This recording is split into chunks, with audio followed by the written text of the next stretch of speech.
चलिए दोस्तों, बात करते हैं एक और क्वेश्चन के बारे में। इस क्वेश्चन में एग्जामिनर ने कहा द वैल्यू ऑफ एक्स की पावर बी प्लस सी ब्रैकेट क्लोज बी माइनस सी इंटू में आपका ए की power C plus A bracket close C minus A into में ए की पावर ए प्लस बी ब्रैकेट क्लोज ए माइनस बी। इसको सॉल्व कीजिए और बताइए कि इसका राइट आंसर क्या है। यहाँ पर x जो है वो नॉट इक्वल टू जीरो दे रखा है, यानी कि x जो है वो जीरो के बराबर नहीं होना चाहिए। तो यहाँ पर एक कंडीशन है मेरे पास में कि अगर मैं इसे लिखूँ x इजकल टू में, ये मेरे पास क्या है आपका, ये मेरे पास में है आपका x इजकल टू में b प्लस का c, तो मैं इसे लिख सकता हूँ आपका b माइनस का c।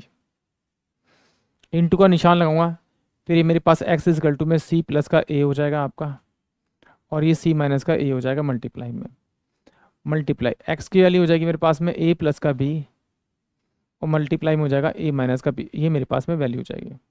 तो देखिए ये a minus A plus B है और ये a माइनस बी, तो मैं इसे लिख सकता हूँ x इजकल x की पावर b का स्क्वायर माइनस c का स्क्वायर इंटू में x का c का स्क्वायर माइनस का a का स्क्वायर इंटू में x इजकल टू क्या होगा a का स्क्वायर माइनस में b का स्क्वायर।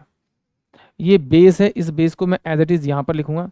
तो ये मेरे पास में b का स्क्वायर माइनस का c का स्क्वायर प्लस में c का स्क्वायर माइनस में a का स्क्वायर प्लस में मेरे पास a का स्क्वायर और माइनस में b का स्क्वायर। इससे मेरी वैल्यू ये कट गई, इससे मेरी ये वैल्यू कट गई, इससे मेरी वैल्यू कट गई, x की पावर जीरो हो गया। इसको मैं लिखता हूँ यानी कि 1, यानी कि ऑप्शन जो मेरे पास में ए है वो इस क्वेश्चन के लिए करेक्ट होगा। आई होप आप सभी को क्वेश्चन समझ में आया होगा।